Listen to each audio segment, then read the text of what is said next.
Hello everyone, मैं हूं हीना और आप देख रहे हैं लीगल परसेप्शन। आज की इस वीडियो में हम सुप्रीम कोर्ट के अपीलेट ज्यूरिडिक्शन के बारे में जानेंगे। अपनी पिछली दो वीडियो में हमने court of record supreme court की यानी कि अभिलेख न्यायालय के बारे में जाना, और जो दूसरा ज्यूरिडिक्शन था सुप्रीम कोर्ट का ओरिजिनल ज्यूरिडिक्शन, वो भी हमने एक अलग से सेपरेट वीडियो में डिस्कस किया था। साथ ही उनसे जुड़े जो केस लॉ थे वो भी डिस्कस किए थे। आज की इस वीडियो में हम सिर्फ जो अपीलेट ज्यूरिडिक्शन है, जो 4 अलग अलग आर्टिकल में सुप्रीम कोर्ट को दिया गया है, उसमें से सिर्फ जो दो जो आर्टिकल हैं 132 और 133, उस पर डिस्कशन करने वाले हैं, और साथ ही इनसे जुड़े जो केस लॉज हैं वो भी हम यहाँ पे डिस्कस करेंगे। तो चलिए शुरू करते हैं। लेकिन आगे बढ़ने से पहले मैं आपको बताना चाहूँगी कि अगर आप इस वीडियो लेक्चर की PDF लेना चाहते हैं, आप फ्री में टेलीग्राम से ले सकते हैं, जिसका लिंक आपको डिस्क्रिप्शन में मिल जाएगा। तो चलिए सबसे पहले जान लेते हैं सुप्रीम कोर्ट को कितनी तरह का ज्यूरिडिक्शन जो है वो दिया गया है। देखिए, पहले शॉर्ट में जल्दी से ये देख लेते हैं। देखिए, भारतीय संविधान में सुप्रीम कोर्ट को कई तरह के ज्यूरिडिक्शन दिया गया है, जिसमें सबसे पहले आता है अभिलेख अधिकारिता, जो आर्टिकल 129 में है। दूसरा है हमारा ओरिजिनल ज्यूरिडिक्शन, जिसे हम प्रारंभिक अधिकारिता कहते हैं, जो दिया गया है आर्टिकल 131 में। तीसरा है अपीलेट ज्यूरिडिक्शन, जिस पर हम आज चर्चा करेंगे, जो है आर्टिकल 132 से लेके 136 तक। और चौथा है परामर्श की अधिकारिता, जो एडवाइजरी ज्यूरिडिक्शन होता है और जो दिया गया है आर्टिकल 143 में। आज हम अपीलेट ज्यूरिडिक्शन पे चर्चा करेंगे। सबसे पहले जान लेते हैं कि अपील कहते किसे हैं, तभी हम जानेंगे कि अपीलेट ज्यूरिडिक्शन कैसे दिया गया है। तो देखिए, अपील का मतलब होता है जो छोटी कोर्ट्स होती हैं उनके फैसले के खिलाफ किसी बड़ी कोर्ट में सुनवाई की प्रक्रिया। जब छोटी कोर्ट, लोअर कोर्ट कोई जजमेंट देती है और उसमें सही तरीके से कोई पक्षकार जो है वो संतुष्ट नहीं हो पाता कोर्ट के जजमेंट से, तो वो जाकर बड़ी कोर्ट में अपील करता है। फॉर एग्जांपल, मान लीजिए अगर हाई कोर्ट के जजमेंट से कोई व्यक्ति अपने आप को पीड़ित समझता है, विक्टिम समझता है, तो वो उसकी अपील करेगा सुप्रीम कोर्ट में। और अगर कोई लोअर कोर्ट है, मान लीजिए सेशन कोर्ट है, तो सेशन कोर्ट की अपील होगी हाई कोर्ट में। तो इस तरह से जो बड़ी कोर्ट होगी उस कोर्ट से जिसने जजमेंट दिया है, वहाँ पर उसकी अपील होती है और फिर वहाँ पर उसकी सुनवाई होती है, तब दूसरा जजमेंट आता है।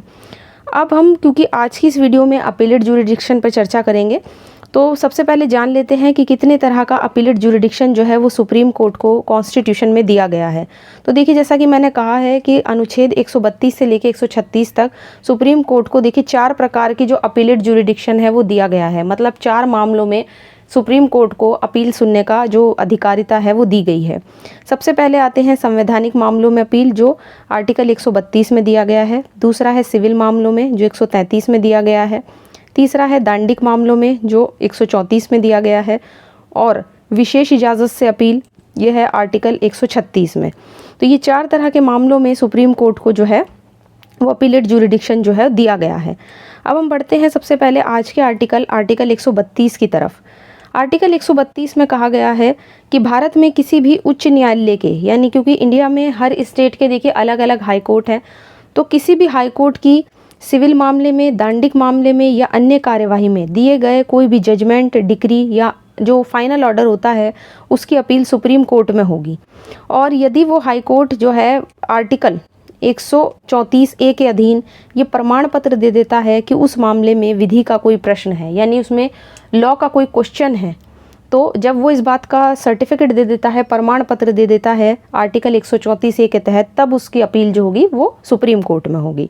लेकिन देखिए, जहाँ ऐसा प्रमाण पत्र दे दिया गया है, तो वहाँ उस मामले में कोई भी पक्षकार इस आधार पर सुप्रीम कोर्ट में अपील कर सकता है कि किसी प्रश्न का जो विनिश्चय है वो गलत किया गया है। तो अगर पार्टीज़ हैं, यानी जो वाद के पक्षकार हैं, वो भी अपील के लिए आवेदन कर सकते हैं। एक तो प्रमाण पत्र से हो गया और एक आवेदन से हो गया। अब यहाँ पे संविधान के निर्वचन का सारवान प्रश्न क्या होता है, मतलब इससे क्या मतलब है कि संविधान के निर्वचन का सारवान प्रश्न होना चाहिए या विधि का प्रश्न होना चाहिए, तो उससे क्या मतलब है। तो आर्टिकल 132 को हम इस केस में डिस्कस करेंगे। टीमू बनाम एडमिनिस्ट्रेटर 1954 का केस है। इस मामले में न्यायालय ने कहा कि इस आर्टिकल के अधीन सुप्रीम कोर्ट को में अपील तभी फाइल की जा सकती है जब संविधान के निर्वचन से संबंधित कोई सारवान विधि का प्रश्न होता है। संविधान का निर्वचन यानी अगर कॉन्स्टिट्यूशन के इंटरप्रिटेशन से संबंधित कोई लॉ हो, है ना, उसको इंटरप्रेट करना हो, तो अगर उसमें सारवान विधि का कोई क्वेश्चन है तभी अपील हो सकती है, जो सुप्रीम कोर्ट के द्वारा किसी भूतपूर्व मामले में निपटाया जा चुका हो। सारवान विधि का प्रश्न उसे हम नहीं कहेंगे जिसे पहले निपटाया जा चुका हो। सारवान शब्द का मतलब होता है सार्वजनिक महत्व के किसी विषय से नहीं, बल्कि ऐसे मामले से है जहां विभिन्न हाईकोर्ट के बीच किसी विधि के प्रश्न पर कोई मतभेद होता है। तो अगर हाईकोर्ट्स के बीच किसी विषय को लेकर, है ना, कोई मतभेद हो, एक तरीके से मतलब क्वेश्चन है, एक क्वेश्चन अगर कोर्ट के सामने है, कई सारे हाई कोर्ट के सामने, और उन पर उस क्वेश्चन को लेकर अगर आपस में मतभेद है ना, एक हाई कोर्ट उसके बारे में कुछ कह रहा है, एक कुछ कह रहा है, तो अगर विषय पर मतभेद है तो तब उसे आप सारवान विधि का प्रश्न कहोगे। ठीक है, मतभेद है, उस पर सुप्रीम कोर्ट ने कोई सीधा निर्णय नहीं दिया है, और इस तरह से जहां संविधान के उपबंधों का कोई नया निर्वचन किया जाता है, मान लीजिए कॉन्स्टिट्यूशन में कोई प्रोविज़न है और हम उसका कोई नया इंटरप्रिटेशन करते हैं, तो उसे भी हम सारवान विधि का प्रश्न कहेंगे। तो यहाँ पे सारवान विधि के प्रश्न से मतलब ये हुआ। अब इसके बाद नेक्स्ट आर्टिकल आता है सिविल मामलों में अपील। ये हाई कोर्ट के सिविल मामलों में दिए गए जजमेंट, डिक्री या फाइनल ऑर्डर की जो अपील होती है वो सुप्रीम कोर्ट में हो सकती है, ऐसा कहता है आर्टिकल 133। ये अनुच्छेद इंडिया में देखिए किसी भी हाई कोर्ट के द्वारा सिविल मामले में, जो सिविल नेचर के केसेस होते हैं, उनमें किसी जजमेंट, डिक्री या फाइनल ऑर्डर की अपील जो होगी वो सुप्रीम कोर्ट में होगी, ये कहता है। यदि हाई कोर्ट, फिर यहाँ पे देखिए यहाँ भी प्रमाण पत्र की ज़रूरत होगी 134A के अधीन, कि उस मामले में वही विधि का कोई व्यापक महत्व का कोई सारवान प्रश्न है और हाईकोर्ट की राय में वो मामला सुप्रीम कोर्ट के द्वारा विनिश्चय के लिए ज़रूरी है, यानी उस मामले पर सुप्रीम कोर्ट उस पर जजमेंट दे सकता है। तो अगर हाईकोर्ट ये समझता है। अब हम यहाँ पर सारवान विधि का प्रश्न क्या है, एक बार फिर से एक केस में देख लेंगे। चुन्नीलाल बनाम सेंचुरी स्पिनिंग कंपनी 1962 का केस है।